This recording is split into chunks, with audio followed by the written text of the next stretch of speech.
All right. Hello, everybody. Welcome to our discussion of the parents, the students being able to speak out. So we are going to have a great conversation. I'm excited because I truly believe that in order for us to create and be able to develop really next steps that can help our families during this time is that we need to first hear from the people that it impacts the most. And so I wanted to just welcome you all to Remixing the Narrative, which is a platform in which we're able to really talk about topics that impact our community and impact our neighborhoods. And so we can really come about with change. And so I'm excited because we have a very diverse panel today.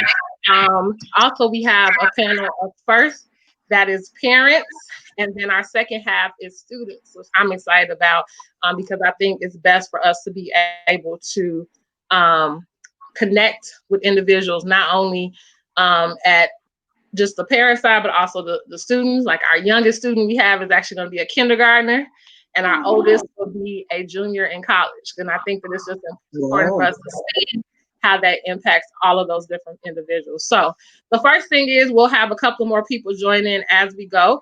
But to just kick off our conversation, I would love for those who are on to just go ahead and introduce themselves and share, their background and who they are.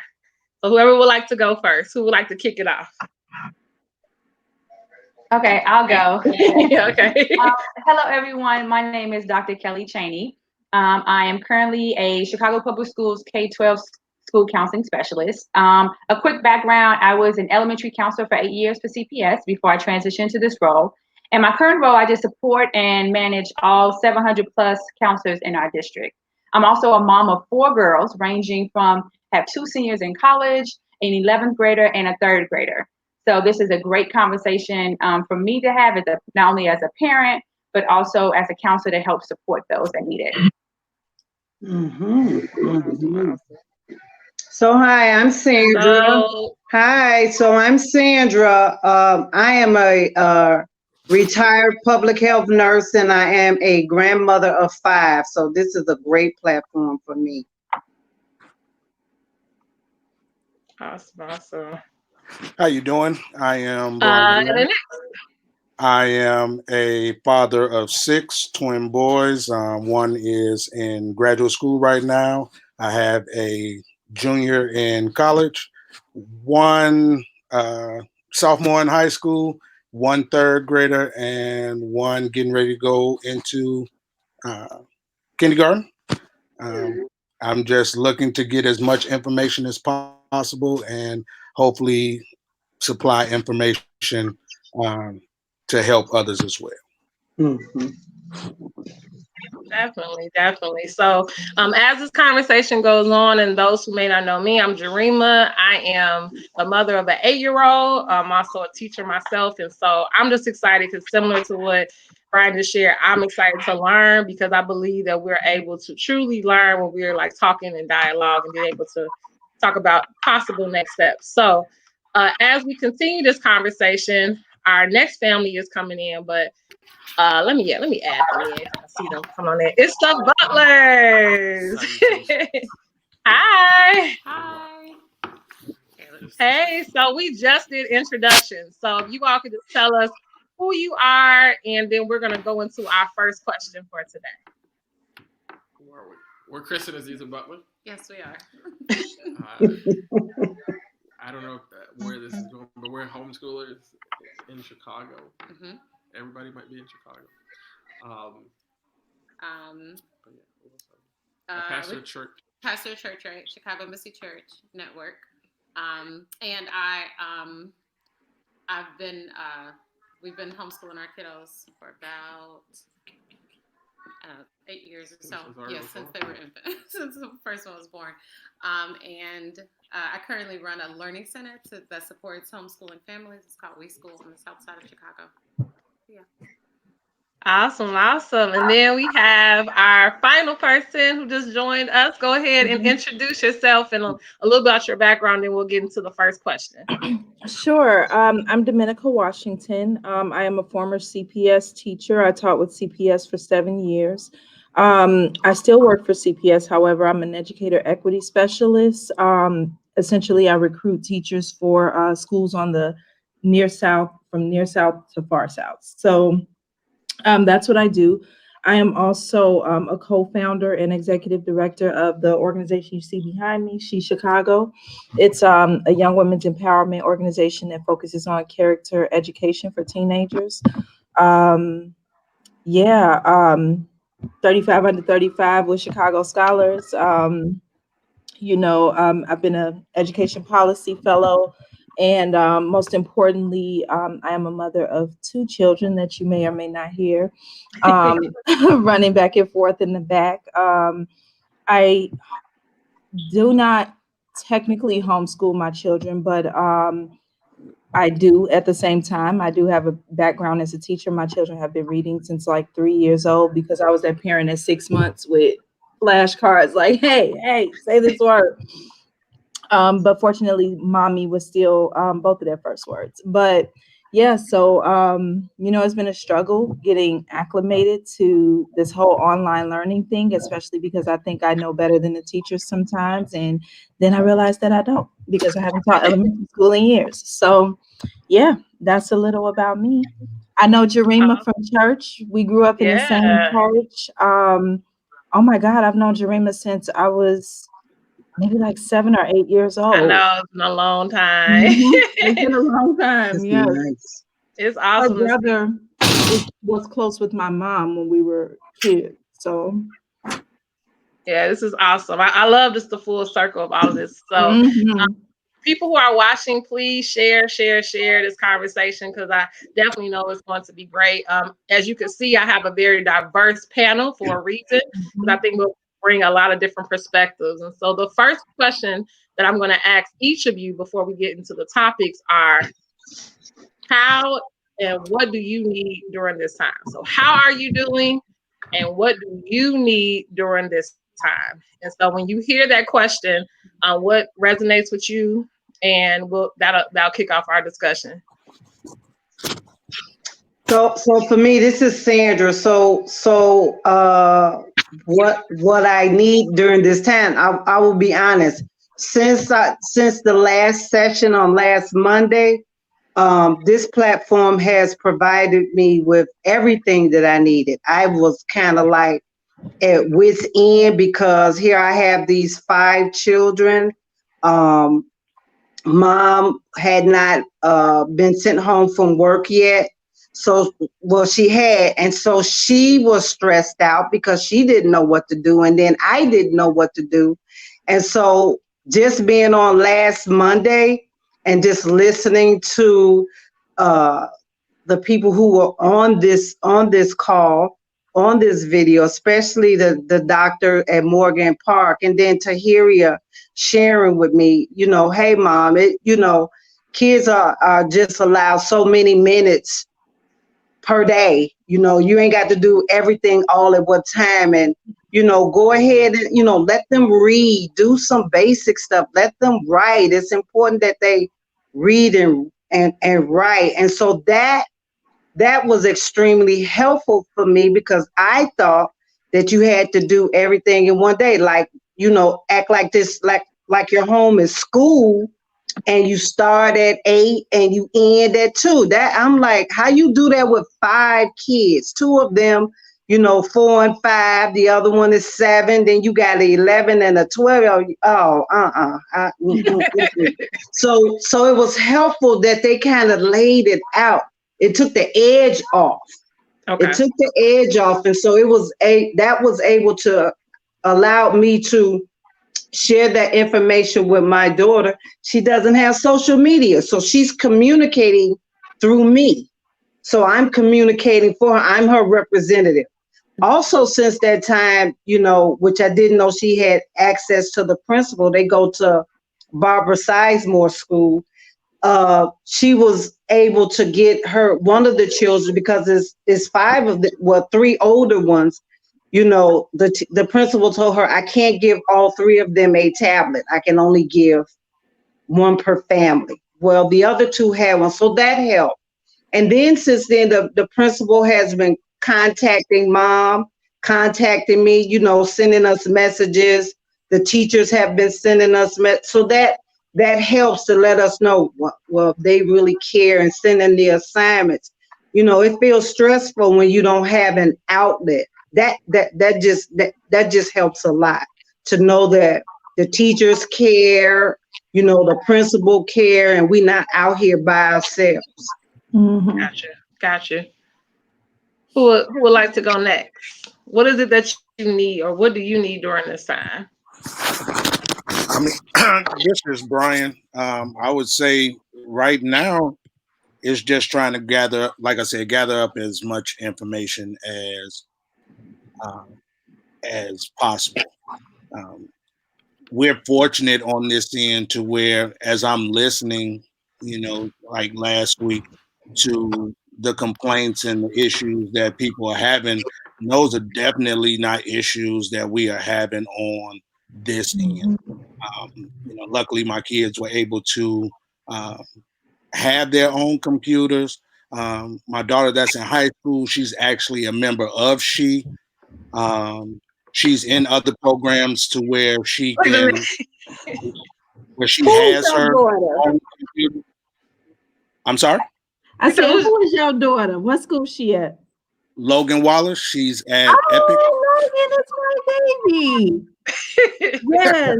Okay. She's actually sitting here with me. Hey, Logan. Hey, Miss.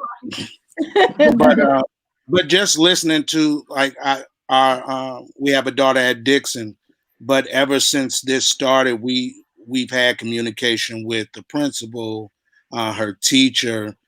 She's on Zoom pretty much maybe about 2 times a week. But to hear that people haven't been able to have contact with the school. Now, I did have an issue with just packets giving and go. I thought, if teachers have 4 hours a day, they would have some type, even if it was 30 minutes, 12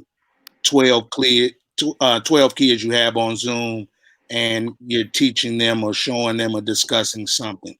We're getting that on this end. I hate that everybody is not getting that. So it's good to, be able to hear everyone and what they're going through to see what it's like. Mm-hmm. Yeah. So for me, as a district employee, right, I get a lot of, you should have all the answers. And as soon as something comes up, what are we doing? I'm like, we're waiting. We don't know. I've never been been here during a pandemic. Have you? But I'm also a mom, right?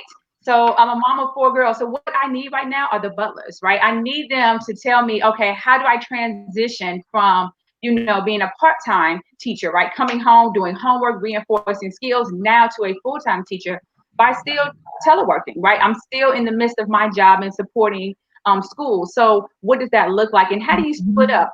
As Sandra said, sometimes you think you have to do everything. They come home with all this work and you're like, it just took me 6 hours just to get through the reading packet.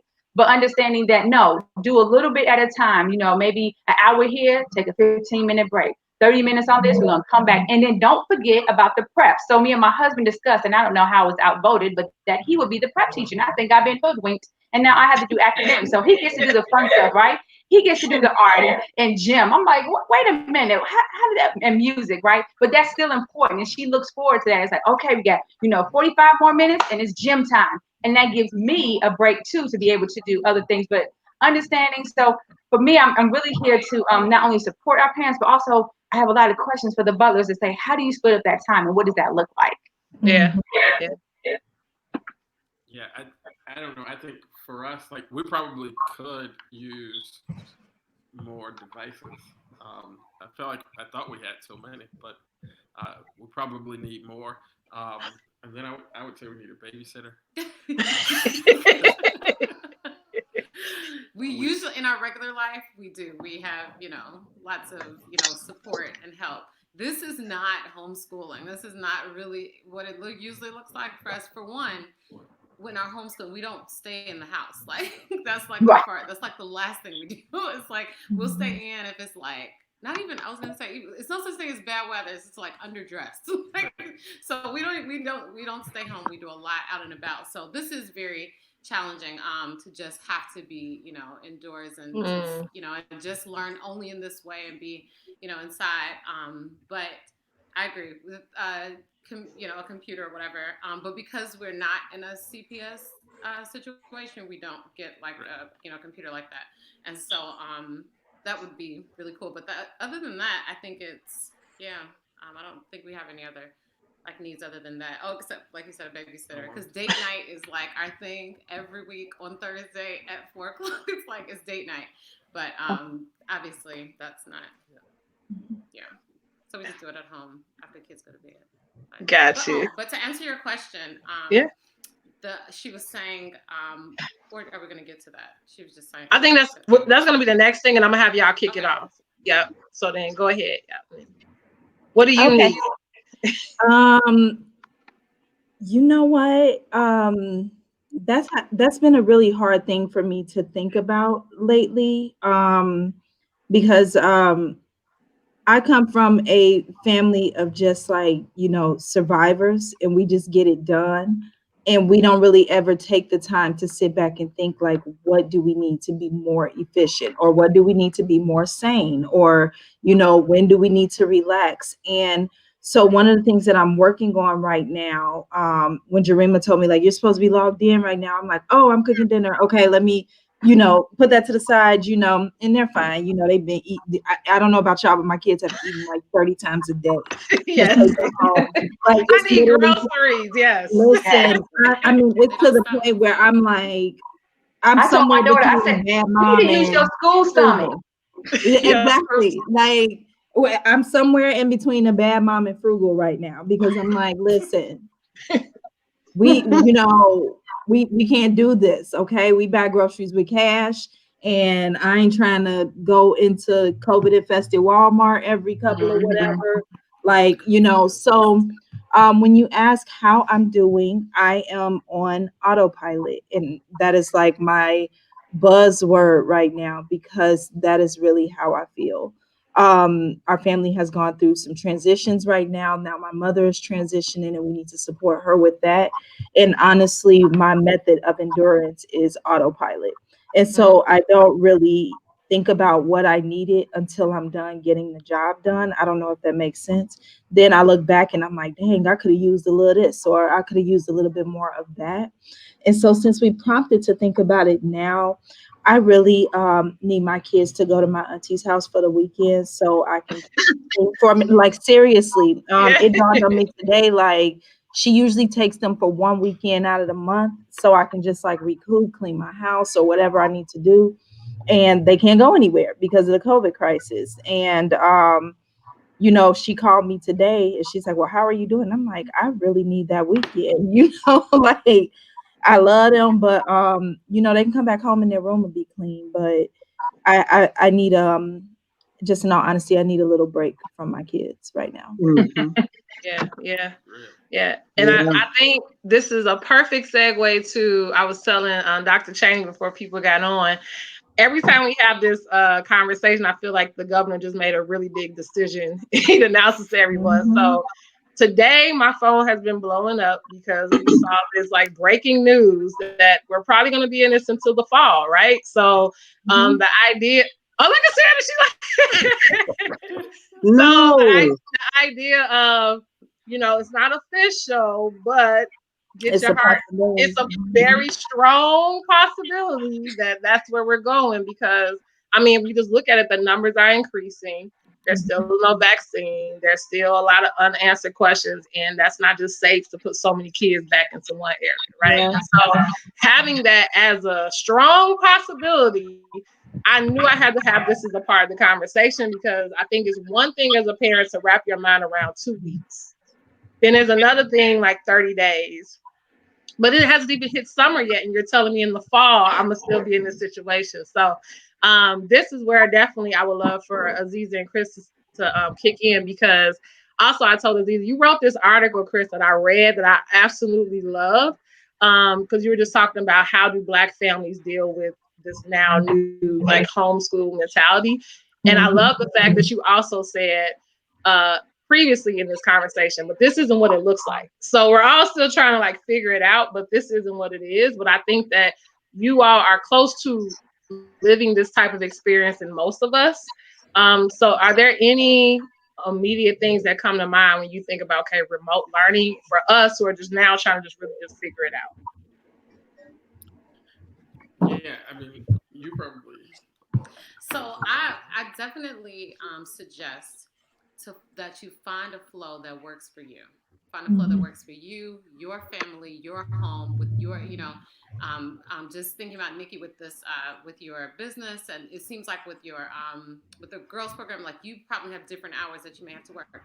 Work around those hours, and the other, but don't try to. Like the beautiful thing about learning at home, and we don't even call it homeschool, we call it family-centered education, because this is a way for us to learn and for us to do your education in a way that works for our family. He told you earlier, we're a ministry family, so weekends are not weekends. So, and in our world, Friday is a great day to be a Saturday, and Sunday is a great day to be Monday. It's just a different, but we embrace that, and instead of like wishing it away or trying to fit it in to where another family of ours, they may do something else, we do what works for our family. And so I think that's the biggest thing, is just to like let go of the, what is the word? Like restraints, the rigidness of, okay, I love that. Start at 8 o'clock, put on your shoes, yada yada, stay, do this until 8 p.m. and then at 5, it may not even work. Like it definitely shouldn't be an all day thing. Like we have 4 kids. They're 2, 4, 6, and 8. And even though they seem pretty, young, we've been at this, so we've been doing it for a while. So our 4-year-old is really, at the learning level of like a 6-year-old, and the 6-year-old is more like an 8, and the 8-year-old is like a 12 or 13 or something. Anyway, but the biggest thing about that is that you have to,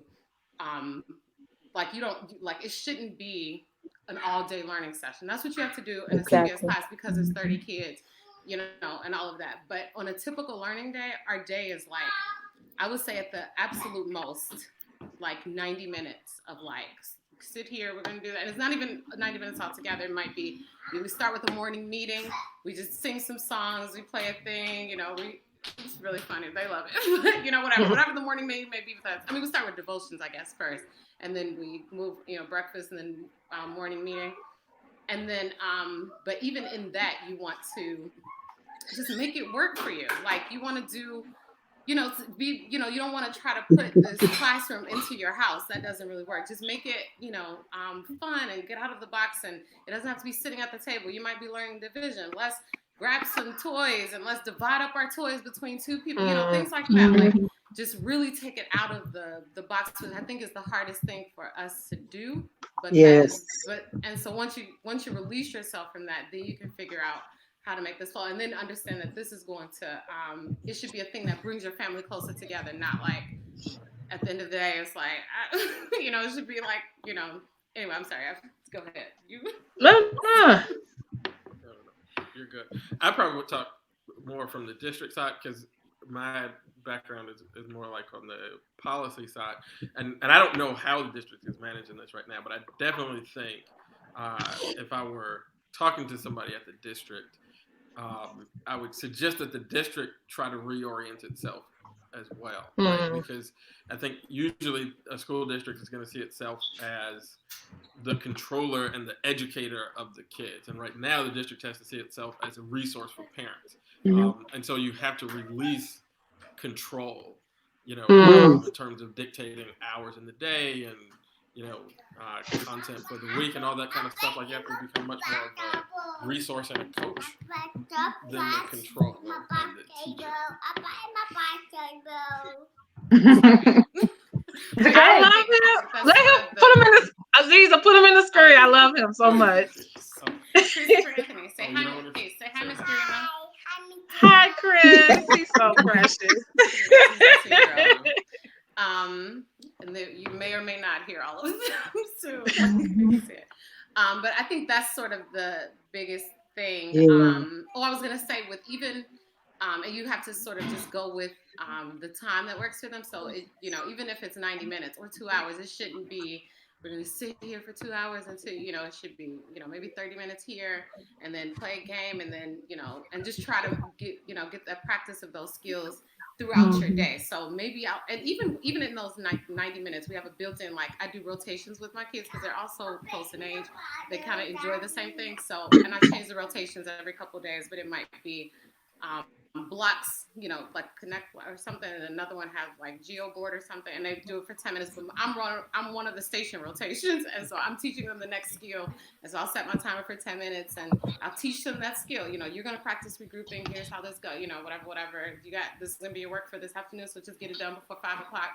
And I'd say just like that, get it done before 5 o'clock. He's 6 years old. Get it done. You don't know what time it is necessarily all the time, but anyway, and then they get, so that takes about 40 minutes just to do the rotations, and they love it because they get to do some fun things in the middle of there. But, and I've taught them that skill, and I sat with them for like 10 minutes just to teach them the skill. They'll practice it, and then later on throughout the day, I'll say, did you, for number 3, did you get that problem correct, or something like that. But yeah, it's definitely not 6 hours. I don't even, you don't even want to do that. The main things you said, I know people want to chime in, that I took away from that is like, one, your day is 90 minutes, right? Let's just stop there, right? Because if we really think about it, I mean, it makes sense. Like normally if I'm teaching, it's about 30 kids in the space. So I understand the length of that time. But if you have one, even if you have 5 or 4 kids, I think that that's still, like you said, is a doable thing. And secondly, allowing them to understand the fluidity when it comes to learning. I think that a main thing that I'm learning with my kids that I talk to is that they are just like, I have to sit in front of this computer. I have to do this program. I have to do this. And it's just like, this is the only way I'm going to access knowledge. But just even you saying, like, okay, if your kids love to play with their toys, well, that's the addition, adding your toys together. You know what I'm saying? Like it changed my mindset of like the way I can learn this skill, how I can have fun with this skill. And guess what? We're still getting your work done, but it's not in a very like, robotic type of way. And people keep echoing what you're saying, Chris. Like the district is really going to have to think about how to restructure this whole thing. And but that I feel like as we all, like those who work at the network, like that's a big task, right? So what does that actually mean, and what does that look like? Anyone else have something they want to add to this remote learning piece, and then we'll go to the next one. Yeah, actually, one of the things that I really appreciate about my kids' school is that they're very open. Like they're very open when it comes to homework and stuff like that. I was the kid who never did homework, and I always got in trouble for it. But I never really felt a connection to it. I didn't understand why it was imperative when I was in school for 6 hours already. So like, why do I need to do this homework? But his school is very open and fluid with, like different styles of learning. And then in my own background as a teacher, I did a lot of research around the way that children learn. And it was a study that I read years ago that said that the average human being's attention span is only 1 minute for every year that they've lived on the planet. So me being me, I'm like, let me test that theory. And of course, I tested it with myself. How long can I endure through, reading a book, just reading with no pictures, no animation, no break in concentration. And, at that point, it was literally only about 20, 21 minutes. Anything beyond the 20 minutes was just endurance. And so when I look at my children and I'm pushing for this certain level of focus, when I look at the school system and this rigidity around how long children are expected to focus, it's just unrealistic. Like my 7-year-old, he really on his own with no training can only focus for about 7 minutes. So in that 7 minutes, I'm finna, hey, this what we got. I'm gonna make sure that it's awesome for him. You know what I'm saying? Because I know that anything beyond that 7 to 8 minutes is him learning it's stamina. Really, that's where this whole concept of stamina or endurance comes from. It's when you push yourself beyond your, current limits. That's what creates stamina. And so, when you talked about the 90 minutes, I find myself often talking to my friends like, hey, Cameron's 5 years old, sis.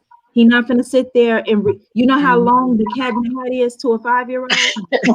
Like that is a long A book, and so he may just get through about 2 pages and be ready to do some backflips. Let him go and do it, So I definitely appreciate how realistic you guys are as parents, when it comes to a child's capacity to focus. Because it's never, when you look at kids, it's never really, unless they do have a learning disability or something like that, it's never really a matter of them not being capable of doing. It's a matter of how the content is delivered, and it's a matter of realistic expectations, versus high expectations. You can expect a lot from a child. You can have high expectations without being unrealistic about what you expect for them. And to piggyback on the Butlers, I just have 2 points. Tahiria made a comment where she says sometimes her grandkids are in night school. Absolutely, right? Like, for example, tomorrow I have meetings that start from 8, and my last one is not until 4. So she's at night school tomorrow. We're going to start probably at about 5 o'clock. And that's just what it has to happen. So it doesn't have to be the exact structure. She has to be flexible sometimes and understand that, hey, mom still has to work. And some days, I maybe off, have a break by 12 sometimes, and my first meeting is not until 12. So I can work with you in the morning, but have that flexibility. And also yesterday as a family, we played the game Sorry. And it was phenomenal, especially for my 8-year-old, teaching, strategy, decision making, understanding, getting upset when she's almost at home and her sister switches and now she's all the way back and, dealing with those emotions and those feelings. And so it was a 2-hour game. And that was the most, like, she was like, no, we're playing this game again because I am determined to win. And I'm like, what are you going to do different this time? And things like that. So games are, we think, how they learn? They learn a lot with games. So me and my husband's like, we're going to get Jenga, we're going to get Connect 4. Like, we decided he bought the old school Operation. He's like, yeah, you want to learn how to focus? That'll teach you right there how to focus. So he finding other creative ways to learn. It doesn't always have to be the paper pencil way.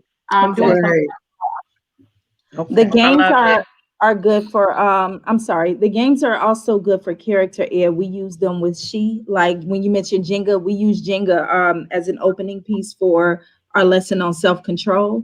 And like after they knock the tower down or whatever the case may be, they have to analyze, like, what role might, no, that's patience. What role, yes, self-control.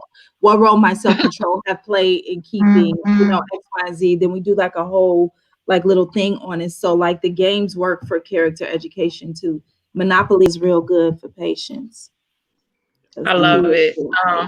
Well, those are things that we do with our kids all the time.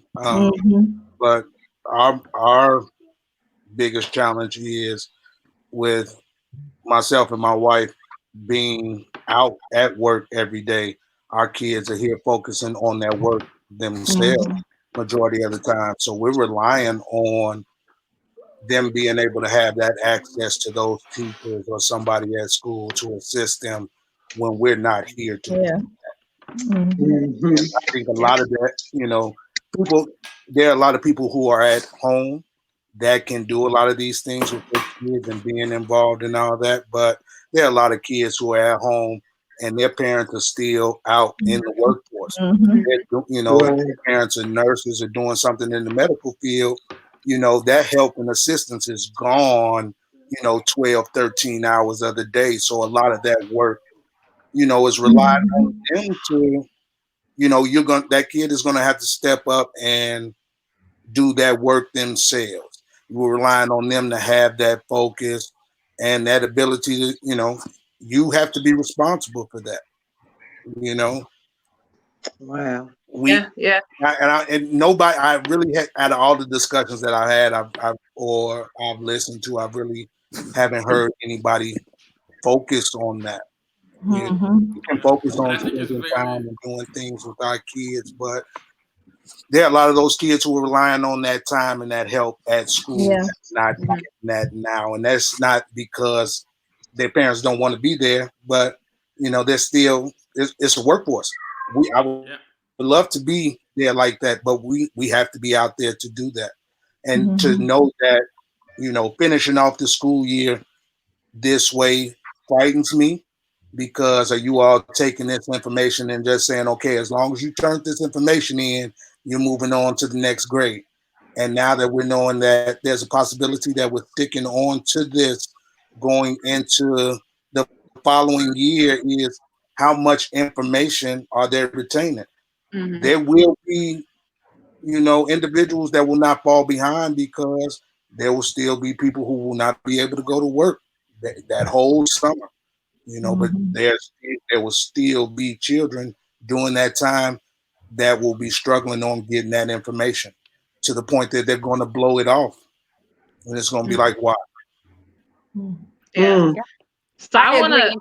I'm sorry. I just wanted to his point about students who are at home alone. Absolutely, right? So we support a lot of students. And for us, that's the parents that I want to go to the schools and say, hey, I need a device. I have to, because I need my children to be able to get on during that time with their teacher. Like you said, even if it's for 30 minutes, to be able to get help with this and understand this work or anything. So I need those parents to advocate as much as possible as they can to say, I need this device. I need the Wi-Fi, because I am an essential worker. I'm not here. And at least if 30 minutes a day, if whatever my child is struggling with, and I can show them how to get online and show them what the office hours are, that teacher can be there to help them. And then also relying on, somebody made a comment about the village approach. Absolutely, right? So relying on another family to say, hey, can you call my kid at this time just to check in to see what's going on? I'm not here. Ask them, this is the expectation. I remember being young and my mother I had to get myself to school because my mother had to be at work at 6, but it was a note on the table. This better be done, that better be done. And if it's not, these are the consequences, right? So having that and then having somebody check in. So we definitely are in the mentality of coming together. We are socially distancing, but that doesn't mean we have to distance ourselves from each other, and having that support group to help to say, hey, Kelly, my daughter's, I got to be at work. Can you call and check in on her, or FaceTime her? Kids know electronics faster than we do, right? And ask her, has she done this? Make her send you a snapshot of that or whatever. So relying on our village and definitely being the squeaky wheel to advocate for those devices so they can have that support from their school. I love it. The community approach is everything, right? Like homeschool is certainly not something, even in a traditional, like a non-COVID environment, is not something that it would be wise to try to do by yourself, right? I think that's why Z organized WeSchool, and even in other environments, you got to do it together. And so I do think, we have to understand that it's not sustainable to try to think that one size fits all, right? Like, in a non-COVID environment, one of the things that I used to talk about all the time was that homeschooling really is an option for a lot of parents, and maybe a better option than a traditional school environment. In this environment, the same reality holds, right? One size does not fit all, right? And so you have to continue to push. We want to continue to be safe, obviously, but some of the things may not be sustainable, and we have to figure out ways as a community to come together and support one another. We also have to keep, our eyes toward the district as that resource to continue to innovate with the community on different ways to support families that may not be able to, stay home or any other kind of needs that exist, in the community. Awesome. Well, what I wanted to say is the reason I love this platform is that it's a conversation, as people are seeing through the thread, that suggestions are being given, like next steps, like I see Jillian posts, like parents, you actually feel empowered to be that advocate. And I think it's just important that we continue these conversations. What I'm also excited about is that currently I have some students that are waiting to get on here. And so what I would love is that if this conversation doesn't stop, so I know each of you all are on this live, I'm going to actually switch them in. And if you all can just continue and just giving that advice. And I put at the bottom, join the movement, the virtual village. If you have questions as you're watching for anyone that's on this panel, the whole purpose of this, as we've heard repeatedly, is that we need each other, right? So we might be like, oh, I got some more questions for the butlers, or I got some more questions for Minnie, or I want to talk to Sandra about her grandkids, or even Brian, he's talking about making his kids more, on top of their work. How can we do that together? Please reach out through this email and let me know, because it's all about us connecting and building that village. And that's the reason for this platform. Thank you all so much. I know this is like a quick time. I appreciate it.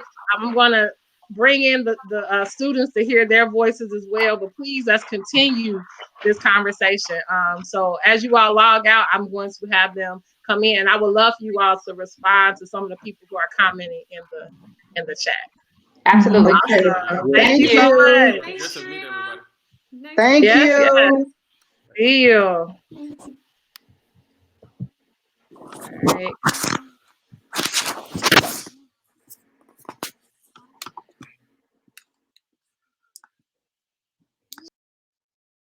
All right. So as you all heard, we have our students who are coming on, which I am so excited about, because we'll be able to hear their voices and what are some of the things they are feeling during this time. So we're first going to bring in Miss Imani. Hello, ma'am. Hi.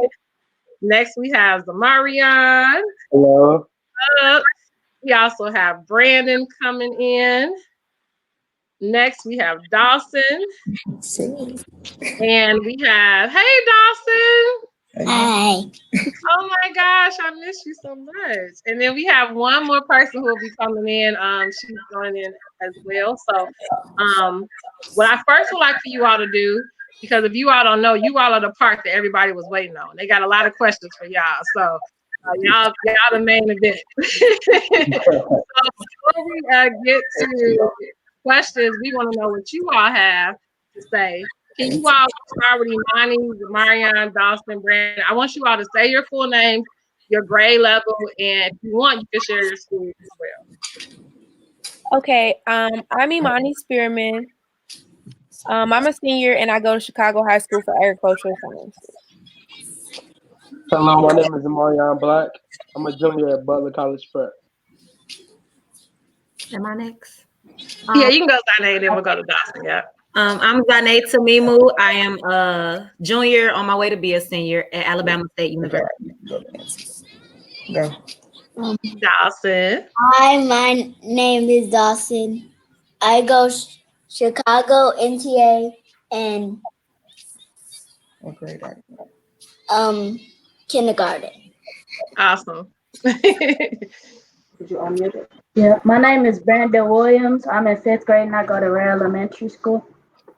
Awesome. So I just want you to see the comments coming in and say, hey, beautiful Black students, thank you for taking your time to share your brilliance with us. So the very first question, that is no particular order, but I would love for you all to answer it, is everyone right now is trying to figure out what you all need and what is best for kids.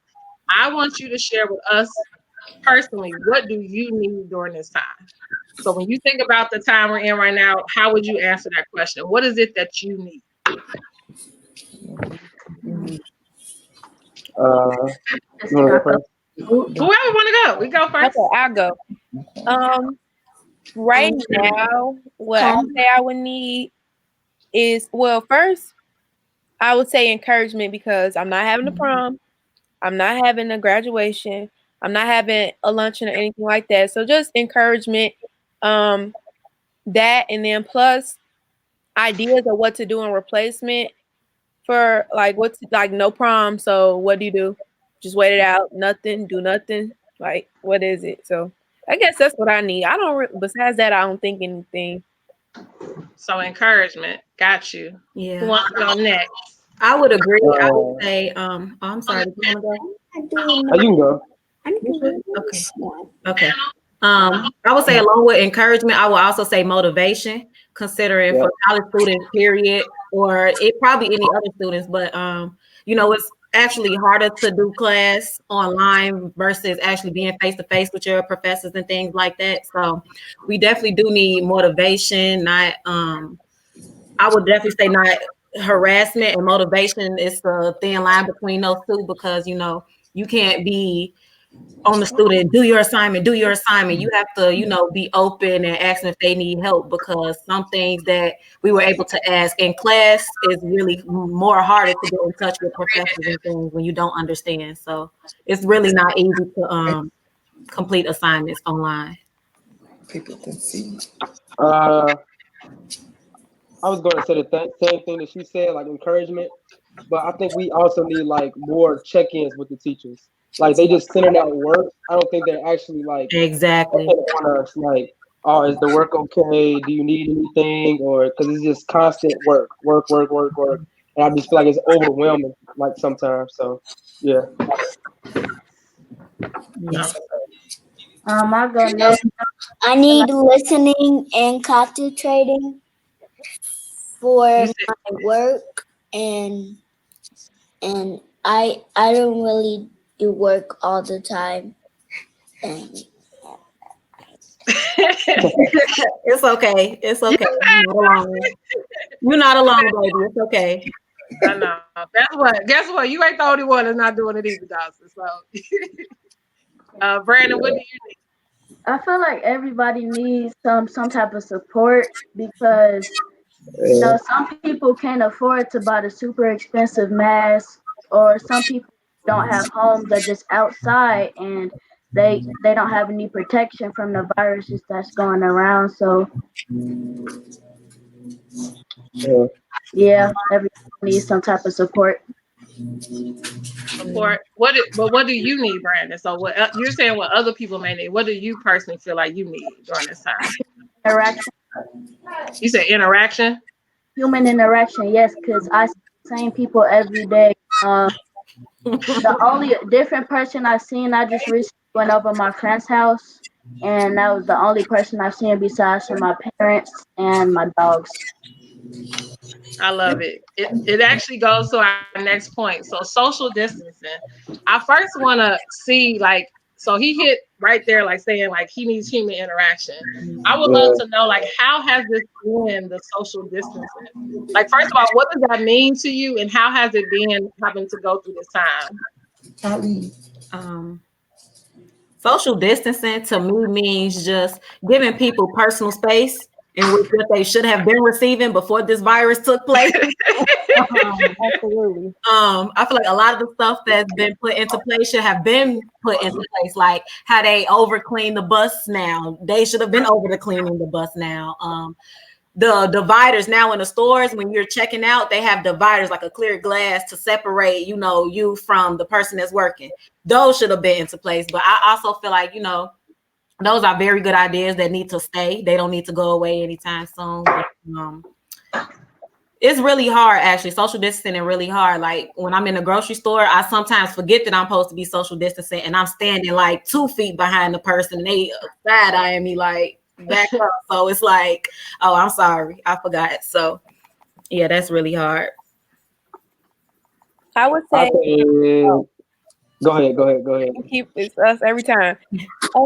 I would say that social distancing for me has been easy. I like quarantine. I like being in the house. The only thing I think is hard for me is that sometimes I catch myself being in the house for too long, like no kind of fresh air. I haven't even looked out the window. Like, literally, same thing. Go to sleep, wake up, stay in the house. And so, social distance is easy for me, and I mean, like I said, I like it. I don't go to stores because I'm more susceptible to get the virus, so I can't take no chances. So social distancing, like I said, this is good for me. I like it here. Zamarian, you were about to go? Yeah, social distancing has been very, very, very hard for me. I'm like a very social person. I was gonna say, this is killing you. I love to be outside. I play sports. Like I can't. Like I have football bros that I go over their cribs. We communicate. We do activities. Like I skate. I do a lot of stuff outside. So it's like staying in the house is not normal for me. Like I enjoy the time with my family. Like they're playing games and watching movies together and stuff like that. But sometimes it's like good to step outside and do something like that. So yeah, it's been pretty tough. Yeah. I And agree with him. I used to play a lot of sports, and some of which required, like tackling people like football. But now I can't because you have to stay 6 feet away from them, and I got to stay at home all day. And I used to fantasize in class about how I wanted to sleep all day and stay at home all day. Now you How have I a choice. done it, and now it's like I don't want to anymore. I want to go back outside and go back. I understand. people people keep getting sick, and I can't go by my friend because we can't hold hands, or I can't go on play dates. Yeah. How does that make you feel, Dawson? Not very good. Not very good, yeah. For me, I would say the only thing that's been getting me is not eating out, because every day after school, I'm either in the McDonald's parking lot or the Chick-fil-A parking lot in my car eating. And I'm telling y'all, that was the biggest transition for me, like bigger than this remote learning, bigger than everything, because I'm like our whole house is an eat out house because we got 3 teenagers, a firefighter, and a principal. So it's like we always passing. So it's like you always eating fast food. There's no time to cook. So now everybody in the house like trying to find recipes like how do we not eat chicken 20 times a week? So a question someone asked, so how are you all feeling? But they want to know, what is your friends? Like, what's the types of conversations you're having with them? Like, how are they handling this time? Yeah, I was gonna piggyback off what Dawson, is that her name? Yeah, I was gonna piggyback off what she said, because it's really detrimental to me because I'm just coming back home from college. So I was excited to come home, and I've been here since spring break. So I've been excited to see my friends and see my family. I've been here for about a month and a half, 2 months, and I have barely seen any of my closest people. Like, I'm always with my mom and stuff, and I love it. We get to spend quality time together, but I haven't been able to see the people that are also important to me, and that's really hard on me. So yeah, but the conversation me and my friends have, I'm so happy that my friends' parents are just as strict as mine, because they're not allowing people in their house, and my mama not allowing people in mine. So we just stay on FaceTime, we stay on the phone, and we take it serious. Me and my friends take it serious. We're not even trying to go outside. Like, we don't really care to. We just ready for everything to, not go back to normal, but at least be safe again. So yeah. How would you say, Zamarian or Brandon, how are your friends taking this? I mean, I call my friends a lot now. We used to just talk to each other at school, and then we would call each other sometimes after school. But now I call them very often, and we just sit there and talk for hours because we have nothing to do. Because before we used to love playing video games, and then after like 2 hours we get bored. Before we used to love doing certain things, and now it's like we don't want to, so we just sit and talk to each other. And I can't really see them in person, so I have to call them or get on a video chat with them or see them during like e-learning in school. Yeah. And I want to say this to people watching. People are giving questions, and definitely I have mine set up. But if you have specific questions you would like for me to ask, as I see some that are coming towards the remote learning part, please pose them. I will ask them because I definitely want to see how people are feeling. I think this is a good time to go to that. So remote learning. And I know some of us have kind of talked to that already, but one of the questions that was asked, and whoever wants to ask it first, is how are you doing with this new platform? So how are you doing with now everything's either Google Classroom or online or videos? Like, what has been your take? How has the transition, if it has been one? It's been very, very hard. Like, I'm not a technology guy. I don't be on my phone all day or like on the computer I don't play games. So it's like making sure that I turn in work on the computer, make sure that they receive it. It's kind of hard. So I wouldn't say that I'm an old-fashioned person, but I rather turn in my papers, like know that my teacher has it. I turn it in, not like it's floating through the internet. I don't know if they have their email. Right. Yeah, so a teacher can say like, "Oh, I didn't get it," or "I turned it in late." I like to turn in my stuff like in hand on time. So this internet stuff is killing me.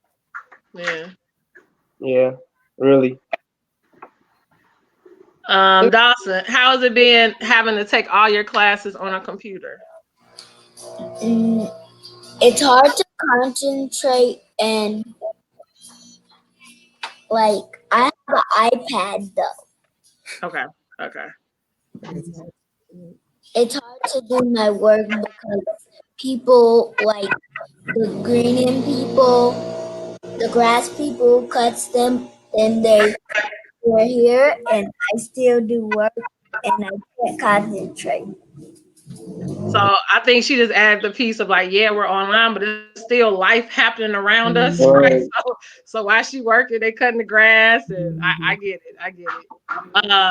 One of the questions, if you want to continue with this, were, has there been any assignments that your teachers have sent you that you enjoyed, and if so, yes, and why? So have any assignments you received during this time been assignments that have been enjoyable? Brandon, like, please let me yes. Yes. I really like science class. I liked it while we were actually in school, and I like it now because she sends a lot of like experiments we could do at home. And one of them was like listen to the sounds around you and make sure you listen for animals specifically. So I was sitting in the kitchen listening for birds like outside, and I heard this one bird that chirps 6 times really, really fast. And she told me to describe how I thought the bird looked. And I found a really cool picture about how I thought it looked, and I posted it on the stream on my class. I like that. For me, remote learning has been probably the worst part besides the eating out, because we don't have like how most schools get on like Zoom or get on Google Hangouts with their teachers. At 9 in the morning, everybody send the assignments that we're gonna do for the day, and that's it. They don't talk to us. We don't talk to them. We don't know what's going on. So if you don't know, you either email them, and if they reply to you, then they do. If you don't, you probably gonna have to find the answers from somewhere else.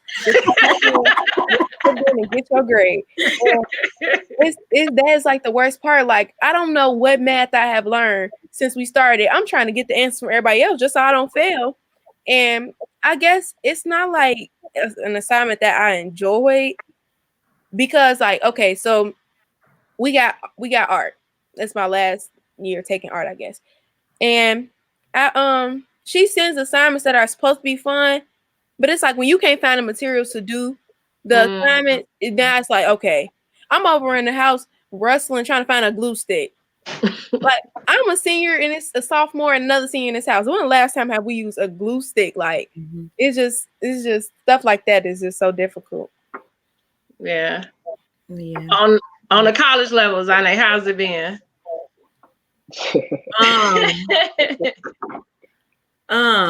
Okay. I'm trying to put my words together in a nice way. Girl, you gotta just say it. That's why you on here. Just say it. Okay. Basically, it has been challenging for me personally, but I don't even think about myself in these situations. I more think of people who aren't as fortunate as me. Like, I'm having a hard time now, and I have a majority of everything that I need, but I'm just thinking about people are kicked off campus. Like, they can't be on campus, and most people rely on campus resources to complete their assignments, to use the computer lab and stuff.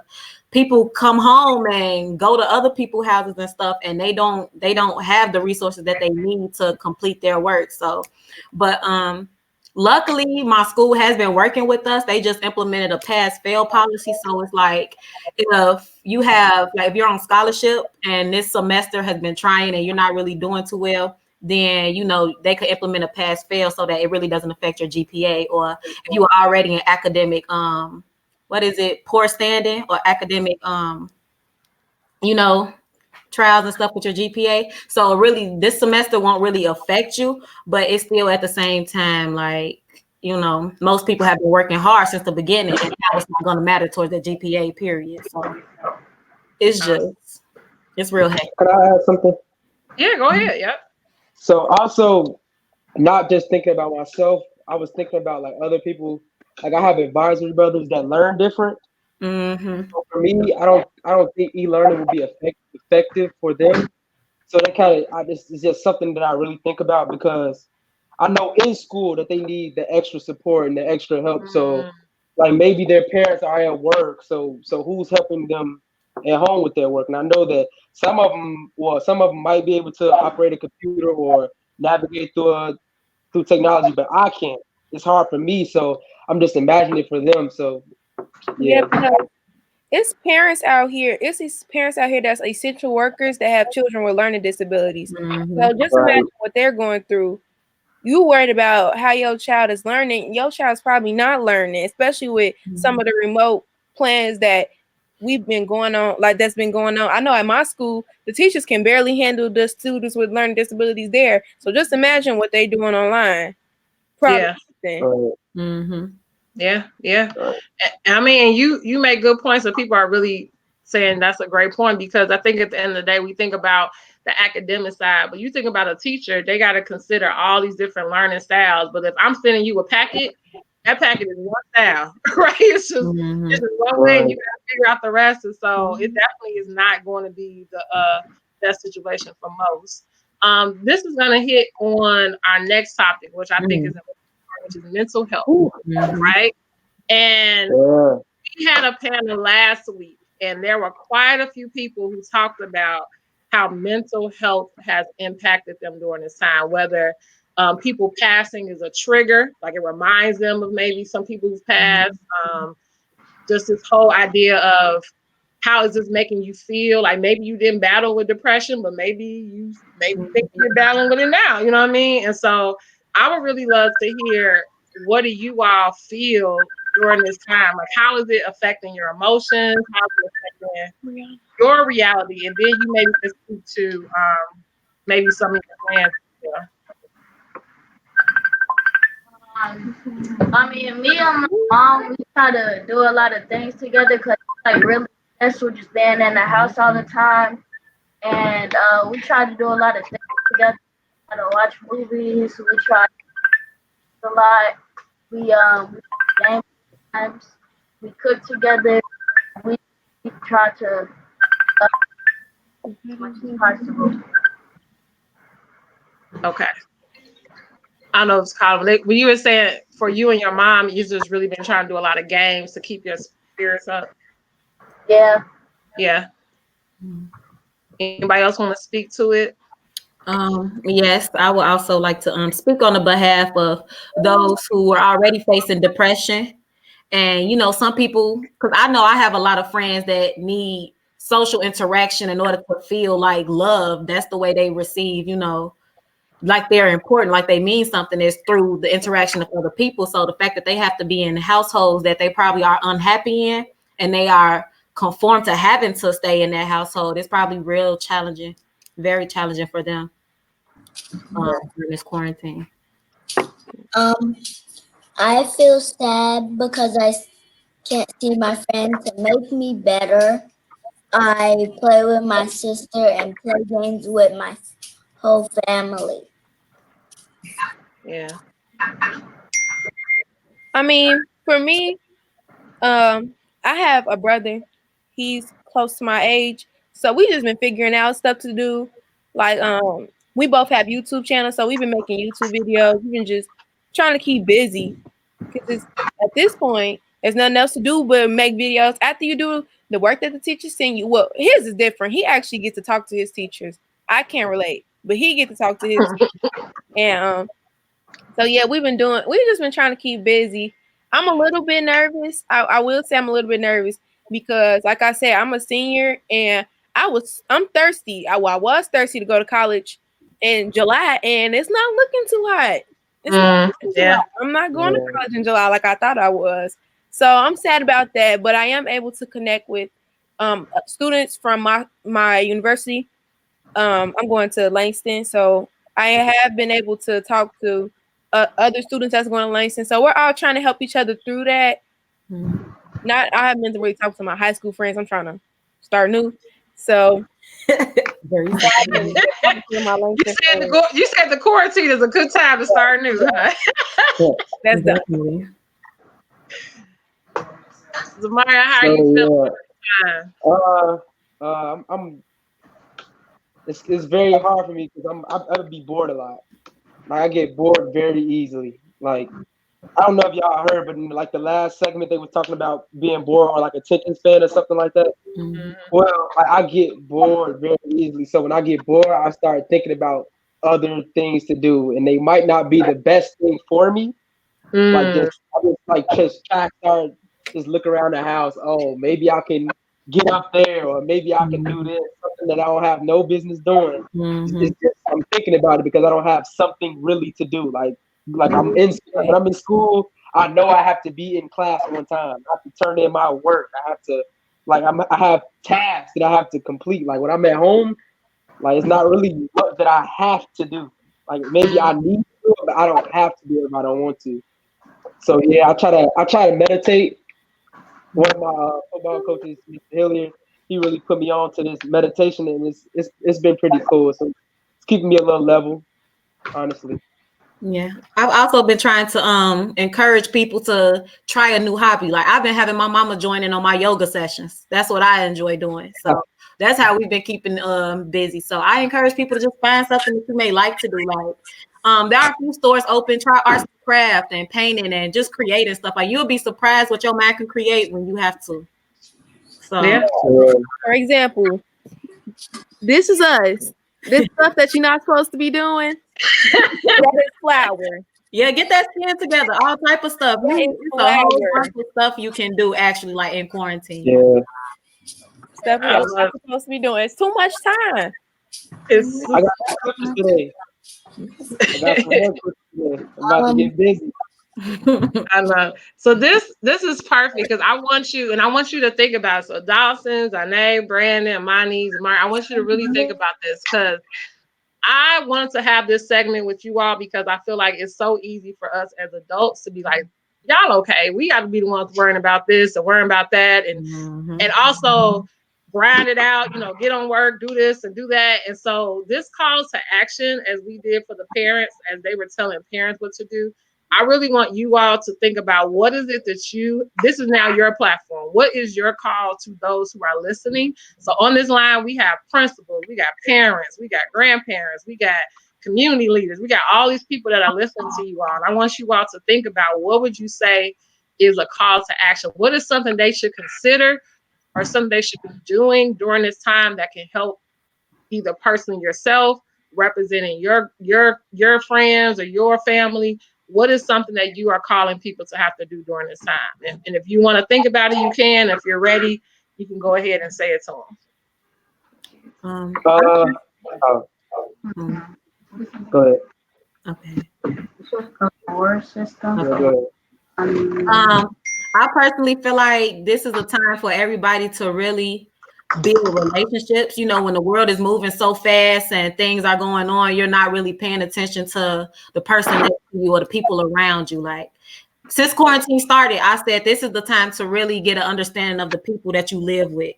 When you always in and out the house and stuff, you don't know what's going on in your child mind. She may tell you she's fine, but when you are able to physically watch her, even the way she walk or anything, you can, build those type of conversations with your children and things like that. So when the world does open up and things do go back to normal, you can have your job and also have your personal attachment and connection with the ones that you love. And also, like I said, having a hobby, you'll be surprised what you can create and the things that you can do when you really put your mind to it. So I love it.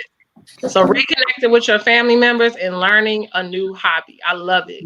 Who wants to go next? What's something you think we should do or should consider? Zamarion, then Brandon. Okay. I honestly think the level of motivation needs to increase. So I feel like when someone's not motivated or they don't have the drive to do schoolwork anymore, they're not going to do it. Like it don't matter how many times you email them, how many times you email their parents, if they don't have the drive, the self-discipline and the self-drive to finish and complete their work correctly, I feel like nothing will really truly get done. So I think the motivation level needs to increase throughout the school system, throughout the homes, just in general. Absolutely. So we need to consider more ways. And so a question for you, Zamarion, you ain't off the hook. They said, say more. What does that look like for you? So what does that mean to have more motivation? Honestly, for me, motivation, I think about the long run. Like she talks about, she's a senior and she's like really about to get into life and college and like being by herself, like independent.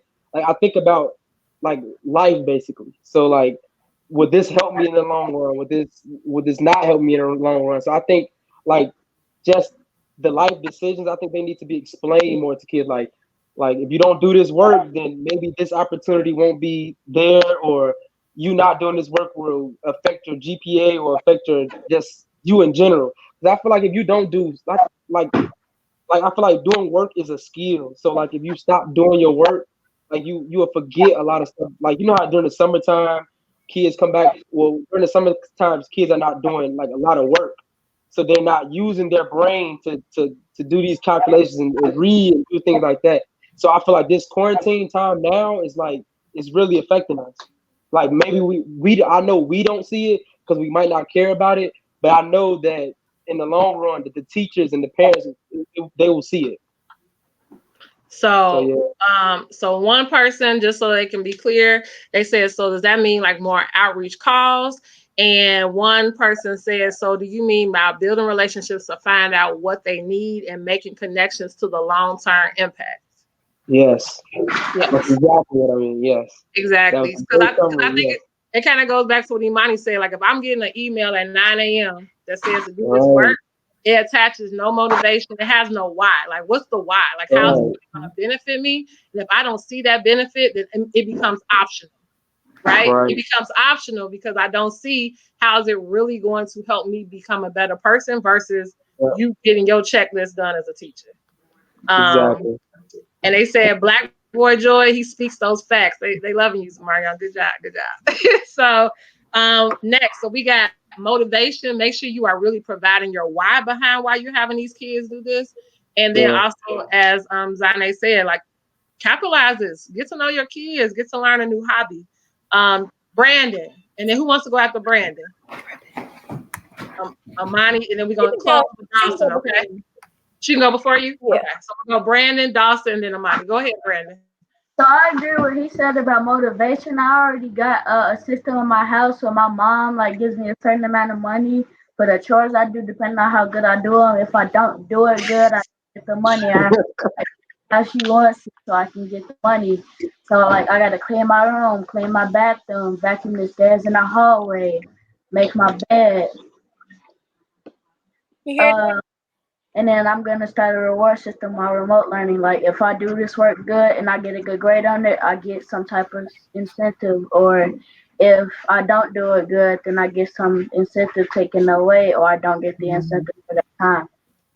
So your motivation is the dollar. I get you, the money. You know? So find out the motivation. Listening, that is a very good idea. You know, for the old kids that's really going through it. Like your mama, she been saying stuff all night. She said, I see her in the comments. Before you could be cleaning up this house, so I don't know why you so bored. This is their too. And Zane, your mama said you ain't did no work, so I don't know. I swear, I was just about to say that. She stayed telling me you don't never see you do no work.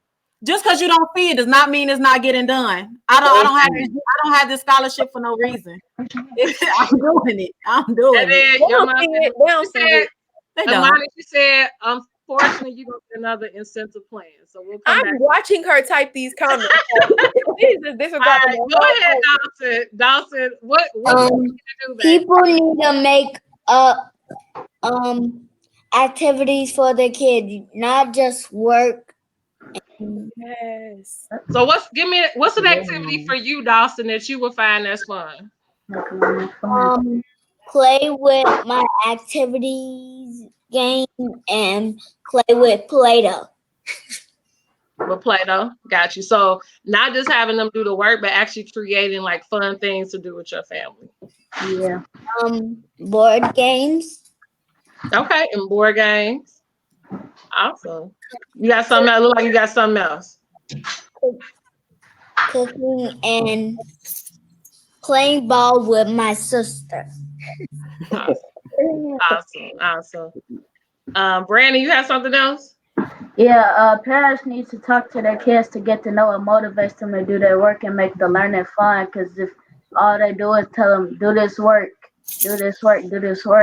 they're not going to do the work. It's just going to make them mad and they're not going to do it. But if you give them like some sort of motivation and get to know what they want for motivation, you could give them motivation to do their work and they actually want to do it and they'll get it done quickly. And that's what my mom does. Yeah. Awesome. Imani. So basically, I swear Dawson took the words right out of my mouth. But on a more, I'm gonna say for like the older kids, it's like it's so much pressure on being a sharp African American, well put together, educated African American, because we have to prove ourselves in the world. We have to prove ourselves, show everybody who we are. Unfortunately, a lot of other races don't have to prove themselves, but we do. So as a parent, I think although we're coming up with activities on how you can help your child learn, come up with activities to comfort your child as well. Okay. Like, you're telling us like stuff like this will help you learn this or this will help you learn that, but what'll help me feel comforted at this time? Like I understand that it has to be like a motivation to push on us to be great and be better, but it's also we can't be great if we can't even get past like a mental issue, like being depressed or having anxiety while being stuck in the house. And some good ideas would be like movie nights. We do movie nights in this house.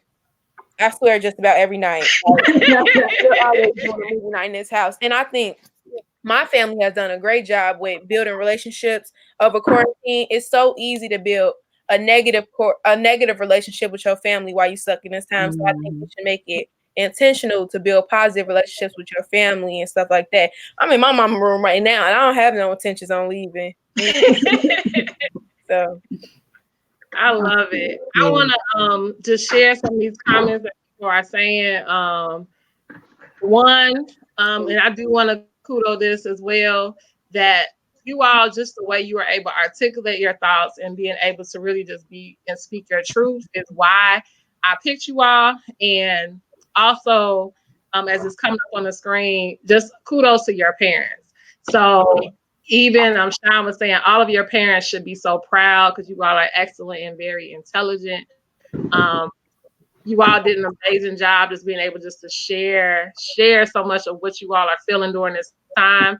I'm over here trying not to cry. I've become a softie during this quarantine, I think. You always been soft, Ms. Brown. I always been soft, but it's just so proud for me. Imani, I have not had the pleasure to meet you yet, but I like love you already. I'm always here. You always there, girl.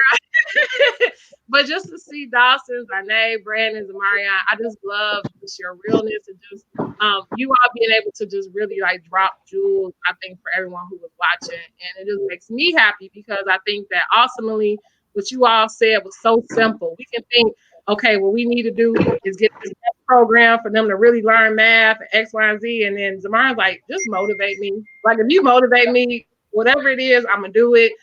Dawson just like, I just want to have fun. Like I want to see my friends. I want to be able to talk. I mean, make it fun. Brandon, like I love talking to my mom. You know what I mean? I think very simple things. Imani said, I'm not leaving my mama room. You know, I'm always here. I mean, but just as people are just sharing, I think that you just helping. I think for parents who are watching, so many times, I want to talk to the parent side before we end, is that parents, a lot of times I think are worried that they're messing up. You know what I mean? I think a lot of parents who are watching are like, man, you know, I want to make sure, like Dawson, I want to make sure she's ready for first grade. I want to make sure Imani gets to college. I want to make sure Zanae finishes. I want to make sure Brandon and Zamarian feel loved and empowered. And so I think the biggest thing that you shared that parents should take away is that they just want you. And they just want us to make a living environment in which we can make sure that all of us can make it, and knowing that just having those quality time moments are going to last longer than that packet. Nobody going to remember that packet after this quarantine, but they're going to remember how well they were able to be able to survive and be able to come out of this on top. And so I just want to thank you all. Thank you, everyone on here saying great job, great job. Express ourselves. Yeah, thank you. Thank you so much. Yes, yes. So again, similar. I'm gonna put this up here as well because I said this for the adults, but I want them to know this as well, as we got, like I said, we got some principals, we got all kind of people in here.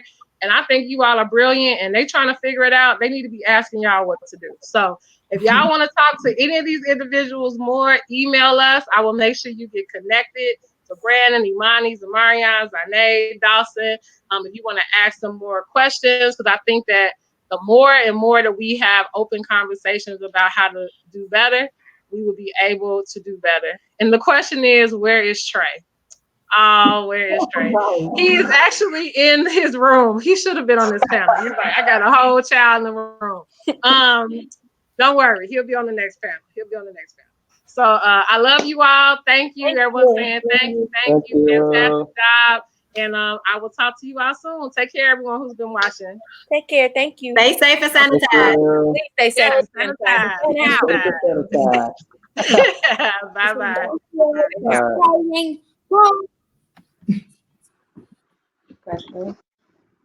What